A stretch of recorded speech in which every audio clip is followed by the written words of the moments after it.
Greetings.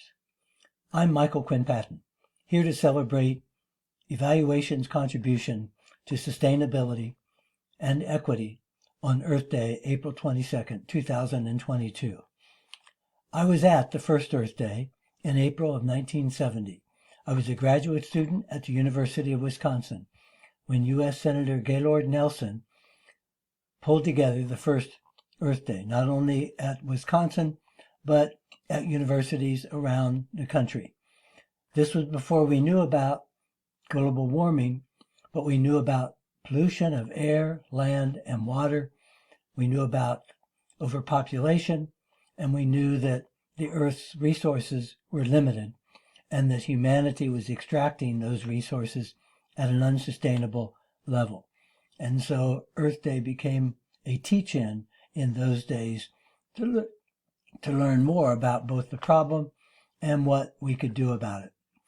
Now, here we are in 2022, and we have a climate emergency and we have a social justice emergency. And what this video is about are my reflections on how, through evaluation, we can emerge from the separation of social justice work and environmental work to help integrate those movements into a more effective whole, using evaluation as part of the facilitation of common goals and synergistic activities. Let me begin, though, with a moment for us to take in the images of our Earth, without borders, without boundaries, just appreciating the big blue marble. This is the shot taken in December of 1972, 2 years after the first Earth Day, the first time that we saw our Earth without cloud cover, taken from the Apollo shot on the way to the moon.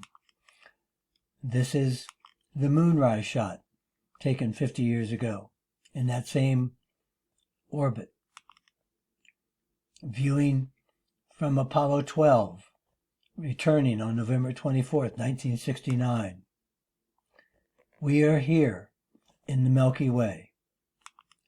And taking a blue marble perspective now requires 5 blue marbles to take them all in from different perspectives and to see our entire globe, the home of all humanity.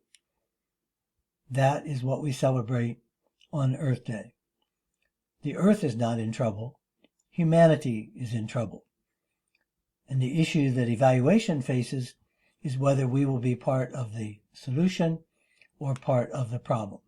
And so as we take in these glorious images of our blue marble, I want to set the stage for talking about the integration of social justice and environmental movements. The environmental movement has historically been a white middle-class movement. The social justice movement has been much more aimed at and involved with low-income people and people of color. Now we need those forces to be joined to deal with both the climate and the social justice crises of our globe, so that we can all come together for the future of humanity out to the 7th generation. To do this, we have to appreciate the severity of the crisis and to take on a blue marble global perspective. That's what blue marble evaluation is about. Global systems change, connecting the local and the global, seeing ourselves as part of the greater whole. This isn't to deny the importance of locality. It is to place local community in the context of our global commons, to recognize that we share the challenge of the unraveling of the sustainability of our planet. And so here we are these many years from the first Earth Day, and the situation is more dire than we realized it was even back then. We are the first generation to know that we are destroying the planet, and the last generation that can do anything about it. And so it's in that context of the climate emergency, the things that are being done to mitigate climate change, and the things that are accelerating climate change, that we have entered into the era called the Anthropocene, the era in which human beings are having more impact on the earth, largely in negative ways, than our natural processes. We're in what's being called the sixth extinction. Most of human and most of life has been extinct on the earth 5 times, leaving only a small proportion of species alive from which they came back. And now we are in the sixth extinction, which includes human beings. The doomsday clock, both because of climate concerns and nuclear concerns that have reemerged, and political polarization and conflict, has been moved closer to midnight, the earth. Tim Harford, a journalist, has said, quote, "All we need now is a way to focus attention on a problem, climate change, that is too slow to be called a crisis and too dangerous to be called anything else." I'm making this video from Minnesota, where George Floyd was killed, and that helped contribute to the social justice uprising and the acceleration of the Black Lives Matter movement around the world, highlighting what we've come to recognize as systemic racism, and talking then about transforming systems, transformation of social justice, racist systems, of fossil fuel systems, of health systems, of information systems that are filled with misinformation, and that these things are interconnected. Equity and justice, the pandemic, the infodemic of misleading information, economic turbulence, and the climate emergency. The importance of seeing these interconnections is this means evaluation has to learn to take an interconnected systems approach. Act now. And so as we look at systems change, and evaluators become involved in learning how to both design interventions that have systems targets and to evaluate the trajectories of systems change, we can be part of an integration of climate justice and racial justice. In evaluation itself, these have been separate trajectories. Within evaluation, there's a strong group of people who have been working on environmental evaluation issues. And there is a very strong social justice trajectory within evaluation. They have been separate trajectories. And under the challenge of systems integration, we need to integrate the evaluation challenges that have been separate, the white middle class environmental movement, the low income and people of color social justice movement, into a unified effort, both on the social activist side and correspondingly and in alignment on the evaluation side. And so what I want to do is to share my thoughts on how evaluation can contribute to equity and sustainability, and then conclude with some quotes from people who are doing on the front lines environmental justice work.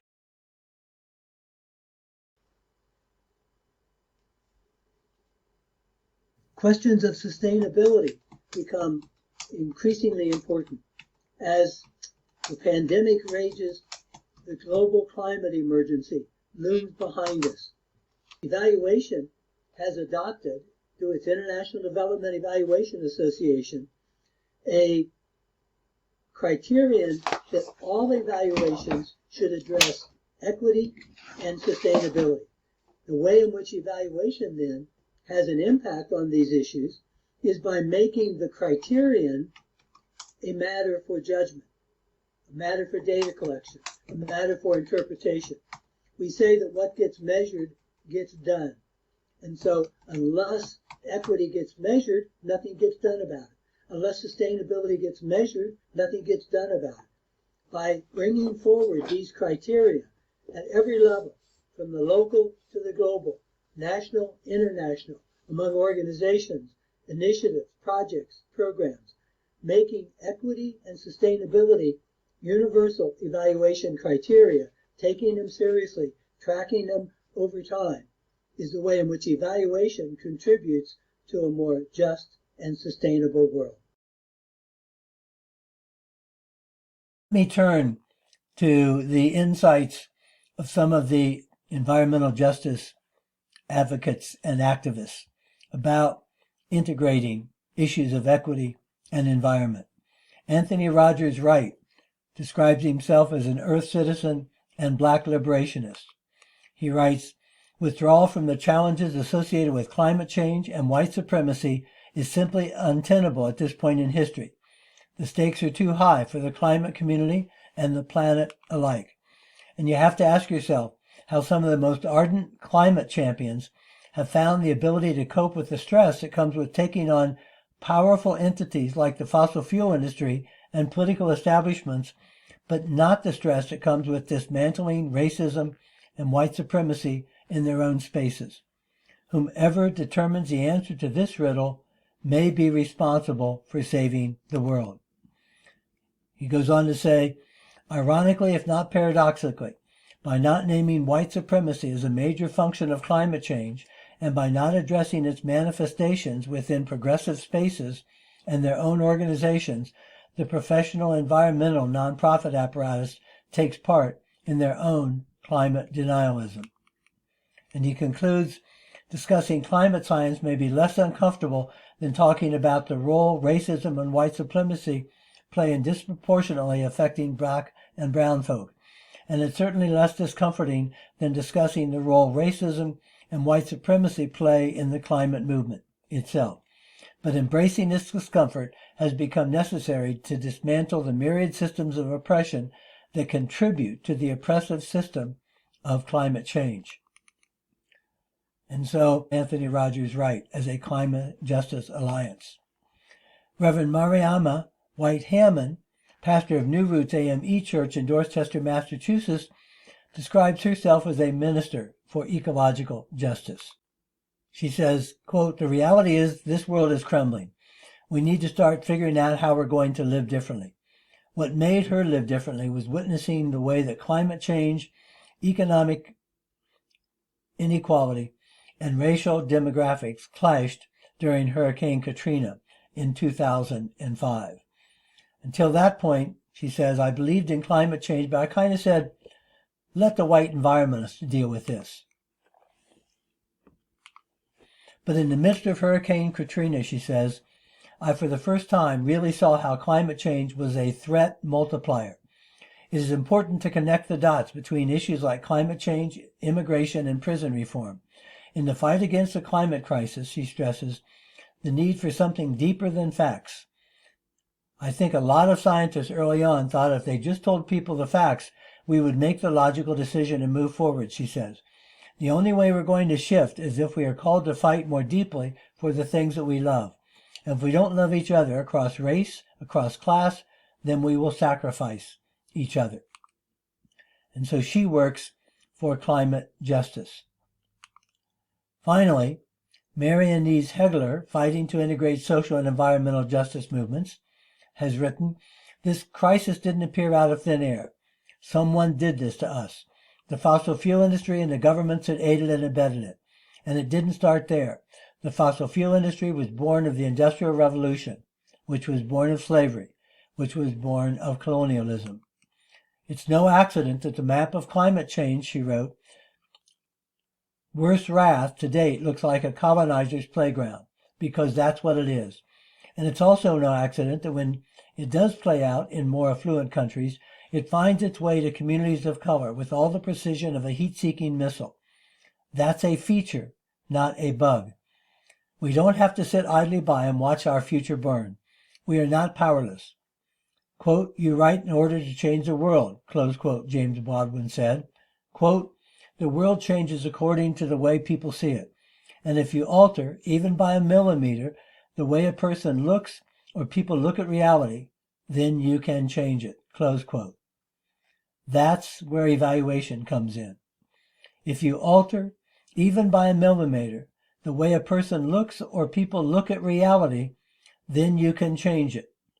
Evaluators are in the business of having people look at reality, come to grips with reality, and thereby change their actions in accordance with reality. She wrote, "I want to change the narrative around our climate crisis to make it more intersectional, more emotional, more inclusive. I want to break it apart, remove the lies and the half-truths, and in the missing parts, name the unnamed, make the implicit explicit. I want to make it so that people of color see themselves in it, because we've always been in it, at its center even. In other words, I want to make it whole. I don't want a fact-finding mission. I want a truth-telling movement." A challenge to evaluators who claim to speak truth to power.